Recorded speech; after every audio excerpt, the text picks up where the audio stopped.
Hey guys, welcome back to our channel. In this tech tutorial, we are going to show you a simple trick how you can wrap text for your documents and spreadsheets on Google Sheets. So let us get started right away. So let's assume you added text to a cell and that text doesn't fit into the given cell because the cell is too small. So you can, for example, overcome this by simply increasing the size of the cell. However, if you don't want to do this, guys, you may also use the text wrapping feature here on Google Sheets. Let me show you really quickly how to do that.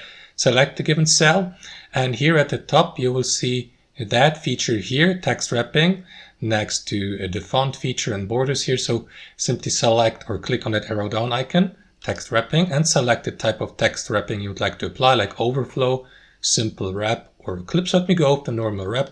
And if you select it, you will see that the text will be divided into several lines with that one and that one, so that it now fits into the entire cell. And that's basically it. That's how you wrap text in Google Sheets. Hope you enjoyed this video, got some value from it, and we'll catch you later.